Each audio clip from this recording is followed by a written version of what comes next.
ಇಂದು ನಾನು ರಾಗಿ ರೊಟ್ಟಿ ಮಾಡ್ತಾ ಇದ್ದೇನೆ. ರಾಗಿ ತಿಂದವ ನಿರೋಗಿ, ರೊಟ್ಟಿ ತಿಂದವ ತೋಳ, ಅಕ್ಕಿ ತಿಂದವ ಹಕ್ಕಿ ಎಂಬ ಒಂದು ಗಾದೆ ಮಾತಿದೆ. ರಾಗಿ ತಿಂದವ ನಿರೋಗಿ ಅಂದರೆ ರಾಗಿ ತಿನ್ನುವವರಿಗೆ ರೋಗವಿಲ್ಲ ಎಂದರ್ಥ. ರಾಗಿಯ ಆರೋಗ್ಯ ರಹಸ್ಯ ತಿಳಿದೋ ಏನೋ ಭಕ್ತ ಕನಕದಾಸರು ರಾಗಿಯನ್ನು ರಾಮಧಾನ್ಯ ಎಂದು ಕರೆದಿದ್ದಾರೆ. ಸಿರಿಧಾನ್ಯಗಳಲ್ಲಿ ಒಂದಾಗಿರುವಂತಹ ರಾಗಿ ದಕ್ಷಿಣ ಕರ್ನಾಟಕದ ಪ್ರಮುಖ ಆಹಾರ. ಅದರಲ್ಲೂ ಹಳೆ ಮೈಸೂರು ಭಾಗದಲ್ಲಿ ಇದರ ಉಪಯೋಗ ಹೆಚ್ಚು. ಅಕ್ಕಿ ಗೋಧಿಗಿಂತಲೂ ಹೆಚ್ಚು ಪೌಷ್ಟಿಕವಾಗಿರುವ ರಾಗಿಯಲ್ಲಿ ಪಾಲಿಫಿನಾಲ್ ಎಂಬ ಪೋಷಕಾಂಶವಿದೆ ಹಾಗೂ ಆಹಾರದ ನಾರಿನಾಂಶ ಅಥವಾ ಫೈಬರ್ ಜಾಸ್ತಿ ಇದೆ. ಬೇರೆಲ್ಲ ಧಾನ್ಯಗಳಿಗಿಂತಲೂ ಹೆಚ್ಚಿನ ಪ್ರಮಾಣದ ಕ್ಯಾಲ್ಸಿಯಂ ಅಂಶವು ರಾಗಿಯಲ್ಲಿದೆ. ದೇಹದಲ್ಲಿ ಮೂಳೆ, ಹಲ್ಲು ಮತ್ತು ಉಗುರುಗಳ ಆರೋಗ್ಯ ಕಾಪಾಡಲು ಕ್ಯಾಲ್ಸಿಯಂ ಅತಿ ಅಗತ್ಯ. ಇದರಲ್ಲಿ ಸಕ್ಕರೆ ಅತಿ ಕಡಿಮೆ ಇರೋದರಿಂದ ಮಧುಮೇಹಿಗಳಿಗೆ ಅಂದರೆ ಡಯಾಬಿಟಿಕ್ ಅಥವಾ ಸಕ್ಕರೆ ಕಾಯಿಲೆ ಇರುವವರಿಗೆ ಇದೊಂದು ಒಳ್ಳೆಯ ಆಹಾರ. ಹಾಗಾದರೆ ಬನ್ನಿ ರಾಗಿ ರೊಟ್ಟಿ ಹೇಗೆ ಮಾಡುವುದೆಂದು ತಿಳಿಯಲು ಈ ವಿಡಿಯೋ ಪೂರ್ತಿಯಾಗಿ ನೋಡಿ.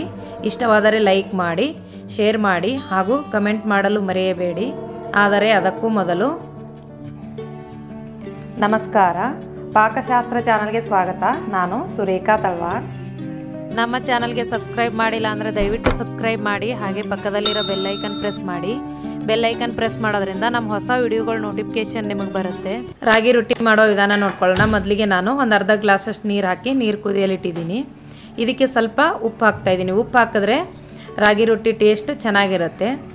ನೋಡಿ, ಈಗ ನೀರು ಕಾದಿದೆ. ಇದಕ್ಕೆ ನಾನು ಜಲ್ದಿ ಹಿಡಿದಿಟ್ಕೊಂಡಿದ್ದೀನಿ ಹಿಟ್ಟನ್ನ ನಾನೀಗ ನೀರಿಗೆ ಹಾಕ್ತಾಯಿದ್ದೀನಿ.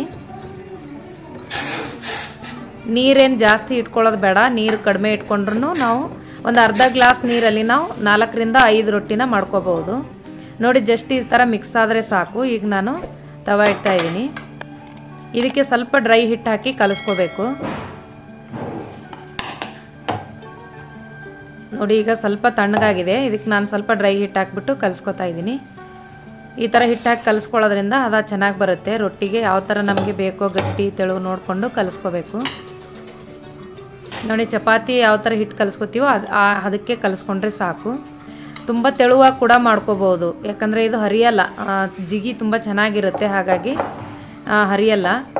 ಬರದೇ ಇರೋರು ಕೂಡ ಈ ರಾಗಿ ರೊಟ್ಟಿನ ಮಾಡ್ಕೋಬಹುದು. ನೋಡಿ, ತುಂಬ ಸ್ಮೂತಾಗಿರುತ್ತೆ, ತುಂಬ ಸಾಫ್ಟಾಗಿ ಬರುತ್ತೆ ಈ ರಾಗಿ ರೊಟ್ಟಿ.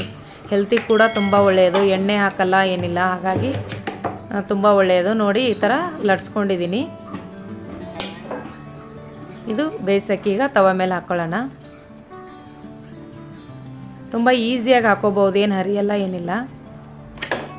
ನೋಡಿ, ಈ ಥರ ಹಾಕಿದ್ಮೇಲೆ ಸ್ವಲ್ಪ ಮೇಲೆ ಹಿಟ್ಟು ಹತ್ತಿರುತ್ತೆ. ಇದಕ್ಕೆ ನಾವು ಸ್ವಲ್ಪ ನೀರನ್ನ ಹಚ್ಕೋಬೇಕಾಗುತ್ತೆ. ನಾನೊಂದು ಬಟ್ಟೆ ಸಹಾಯದಿಂದ ಇದನ್ನು ನೀರು ಹಚ್ಕೋತಾ ಇದ್ದೀನಿ.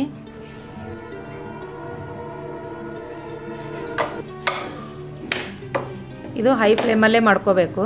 ನೋಡಿ, ಎಷ್ಟು ಚೆನ್ನಾಗಿ ಉಬ್ಬಿ ಬರುತ್ತೆ. ತುಂಬ ಸಾಫ್ಟ್ ಆಗಿರುತ್ತೆ. ಯಾವ ಪಲ್ಯದ ಕೂಡ ಸೂಟ್ ಆಗುತ್ತೆ, ಇಲ್ಲಾಂದ್ರೆ ಉಪ್ಪಿನಕಾಯಿ ಜೊತೆ ಕೂಡ ತಿನ್ಬೋದು. ನೋಡಿ, ರಾಗಿ ರೊಟ್ಟಿ ತುಂಬ ಈಸಿಯಾಗಿ ಮಾಡ್ಕೋಬಹುದು. ಈ ನೋಡಿ, ರಾಗಿ ರೊಟ್ಟಿ ರೆಡಿ ಆಯಿತು. ನೀವು ಕೂಡ ನಿಮ್ಮ ಮನೇಲಿ ಟ್ರೈ ಮಾಡಿ. ಮಾಡೋದು ತುಂಬ ಈಸಿ ಇದೆ. ಸಬ್ಸ್ಕ್ರೈಬ್ ಮಾಡಿ, ಹಾಗೆ ಪಕ್ಕದಲ್ಲಿರೋ ಬೆಲ್ ಐಕನ್ ಪ್ರೆಸ್ ಮಾಡಿ. ಧನ್ಯವಾದಗಳು.